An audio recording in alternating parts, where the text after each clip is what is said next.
Hare Krishna, Krishna Krishna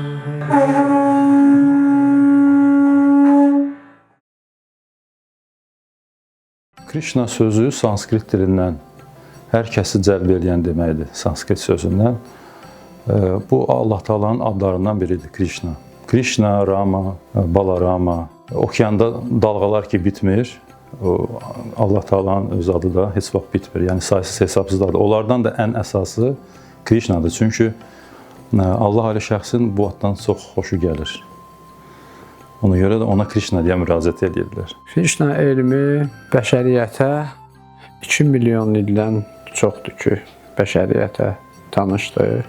İlk olaraq Allah alə şəxs bu biliyi günəş mələyinə verib. Bu bilik ardıcıllıq vasitəsilə ötürülürdü. Bir müddətdən sonra bu biliyin ardıcıllığı pozulur. Pozulduğuna görə 5000 il bundan əvvəl Allah alə şəxs yenə nazil olur və bu ardıcıllığı bərpa etmək üçün. Çünki Bhagavad Gita'da o deyirdir, mən hər minillikdən minilliyə din tənəzzülə uğradıqda, dinsizlik isə artaraq üstünlük təşkil etdikdə, möminləri xilas, cinayətkarları məhv etmək üçün hər minillikdən minilliyə zühur edirəm. Allah alə şəxs özü yer üzünə yenə deyirəm, zühur edəndə bunu yaxın bəndəsi Arjuna edib. Burada hansısa suala illərlə cavab axtarmaq istəyirsiniz, amma tapa bilmirsiniz. Burada o cavablar var.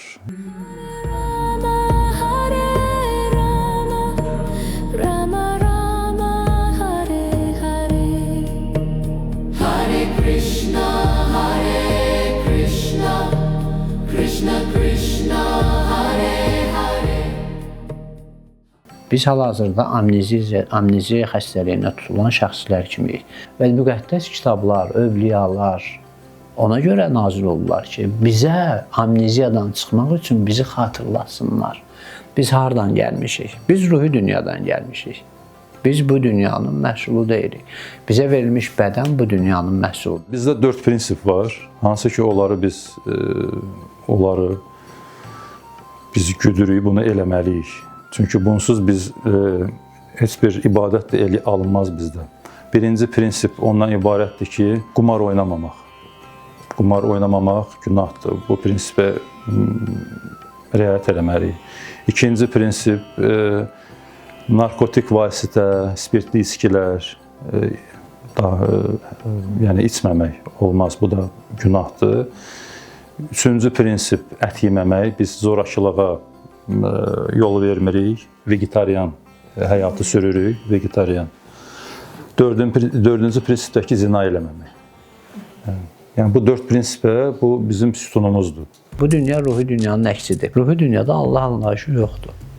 Yoxdur. Allah ümumiyyətlə sözünün mənası bizdə nədir? İdarə edən, hökm verən, cəzalandıran.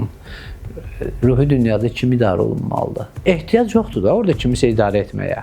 Yəni ona görə Allah ruhi dünyada kimin nəsə dostdur, kimin nəsə sevgilidir, kimsə Allahı öz övladı kimi sevir. Hər bir dini icmanın öz ibadət şəkli var, müxtəlifdir. Yəni bizdə də zikirdir. Bu zikr eləyəndə bir dua eləyirik. Hare Krishna, Hare Krishna, Krishna Krishna, Hare Hare, Hare Rama, Hare Rama, Rama Rama, Hare Hare. Bu duanın mənası odur ki, ey Allah alə şəxs Krishna, ey hər şeyi cəlb eləyən, hamını sevindirən, xahiş edirəm, icazə ver sənə sədaqətli xidmət edin. Ruhi varlıq mərhələlər keçir.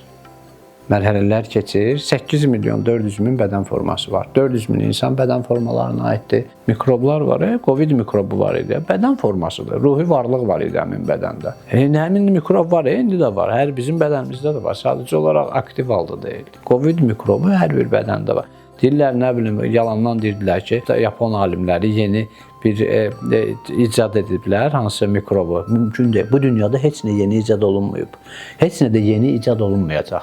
Şirmad Bhagavatamda, bu kitablarda, bu şəxsin tərcümə etdiyi kitablar, Veda ədəbiyyatında bütün mikroblar hətta barədə danışılır. Ən kiçik mikrob Indragopa mikrobudur. Ən kiçik mikrobdur Indragopa mikrobu. Ondan kiçik artıq gəlir ruhi varlıq. ruhi varlıq. Və ruhi varlığın ölçüsü haqda hətta biliyi verilir. Bir saçın ucunu kəssək, saçı çıxardaq, baş tükünü və ucunu kəsək, balaca bir nöqtə alınır. Düzdür? Həmin nöqtəni 10.000 hissəyə bölməliyik. Bədəndəki ruhun ölçüsü saçın ucunun 10.000 hissəsi boydadır. Ruhdan bu maddi dünyada kiçik heç bir element, heç bir mikro element, kiçik heç bir şey yoxdur. Allaha 4 cür insan gəlir. 4 cür insan gəlir. Biri ehtiyacı olanlar, nəsə istəyirlər, gəlirlər. Allah Taala'dan var dövlət istəyirlər. İstirab çəkənlər, hansısa şeydən istirab çəkirsən, Allah Taala'dan kömək gözləyirsən. Biri axtarışda olanlar, üçüncü cür insanlar, axtarışda olanlar Allah Taala'dan gəlirlər. Hər şeylə maraqlananlar. 30 il bundan əvvəl bu bədən ana bətnində idi.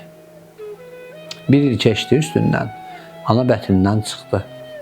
Sonra 1 il keçdi, 1 yaşını qeyd etdilər, 2 yaşını, indi 30 yaşı qeyd olunacaq və yaxud olunub. Düzdür? Bəs 32 il bundan əvvəl o bədən yox idi. O bədəni necə oldu aldı ruhi varlıq? Keçmiş həyatdakı əməlinə görə, arzusuna görə gəlir düşür bir ailəyə. Qida vasitəsilə düşür kişi toxumluğuna, ruhi varlıq. Düşür kişi toxumluğuna və kişi toxumluğu vasitəsilə düşür ana bətindən. Ruhdan geri söhbət. Ruhlar bu cür bədən alırlar, reinkarnasiyadan keçirlər. Ondan əvvəl ola bilər bitki bədənində idi. Bu bədəndə olan ruhi varlıq bitki bədənində idi, ağac bədənində idi, hər hansı bir meyvədə idi.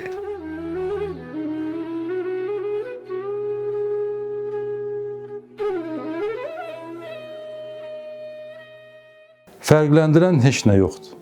Tək Allahlıqdır. Bütün kitablar, bütün dinlər kök birdir axı. Kök birdir. Və kök sadəcə olaraq budaqlar fərqlənir və yəni şaxələnir də. Amma kök birdir və eyniliyi tapan şəxs, eyniliyi və fərqliliyi görən şəxs kamil şəxsdir. Və ona görə biz axtarmalıyıq. Heç vaxt biz bizə qane olmamalıyıq ki, hə bu kifayətdir. Yox, biz axtarmalıyıq. Biz tam biliyə nail olmalıyıq. Qaranlıq olmamalıdır heç bir şey.